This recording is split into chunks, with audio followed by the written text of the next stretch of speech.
देश पवित्र आहे आणि या देशामध्ये आम्ही तुम्ही सर्वजण जन्माला आलो, या भारत देशामध्ये जन्माला आलो, हे आमचं तुमचं खरं भाग्य आहे. आणि या उद्देशानं या भारत देशामध्ये गोवा राज्य म्हटलं तर फार पवित्र आहे. या गोव्यासारखं राज्य नाही बरं का. कारण लक्षात ठेवा, ज्ञानेश्वर महाराजसारखा ज्ञानी नाही, तुकोबाऱ्यासारखा भक्ती करणारा नाही, पंढरपुरासारखं क्षेत्र नाही आणि गोवा सारखं राज्य नाही. आणि या गोवामध्ये असणारे आमचे माननीय मुख्यमंत्री श्री प्रमोदजी सावंत सर फार धार्मिक विचाराचे आणि या रवींद्र भवनाचे अध्यक्ष उपाध्यक्ष श्री दत्तात्रय दीननाथ चिमुलकर सर, हे जी दोन व्यक्तिमत्व आहेत म्हटला, मला यांच्याकडे पाहिलं तर मला प्रत्यक्ष भगवान परमात्मे ब्रह्मा विष्णू महेश अशा पद्धतीचं त्यांच्याकडे मला पाहिल्यानंतर दिसतंय.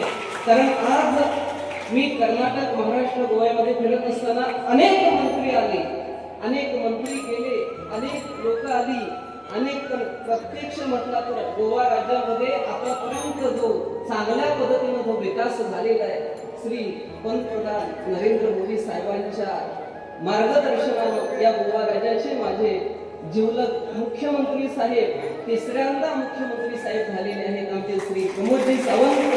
आणि यांच्यावरती महाराज मी नितांत प्रेम करतो, साहेबांचंही माझ्यावरती नितांत प्रेम आहे. आणि यांच्यासारखे मुख्यमंत्री होणं शक्य नाही. आतापर्यंत वारकरी संप्रदायाचा तुम्ही विचार केला नाही, तो वारकरी संप्रदायाचा विचार आमच्या मुख्यमंत्री साहेबांनी केला.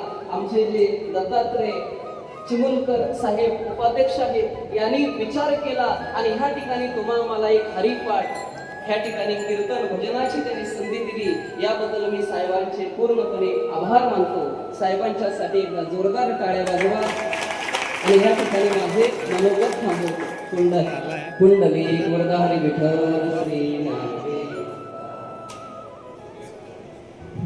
सगळ्यांचा फोटो एक ग्रुप फोटो मागे जातो. आता मुख्यमंत्री सत्कार करतात. सगळ्यांनी वारकरी मंडळाने बच्चे सगळ्यांचा एक ग्रुप फोटो घेतो. सगळ्या माऊलींना नम्र विनंती आहे की आता सन्मान सोहळा होणार आहे, तरी कृपया सर्वांनी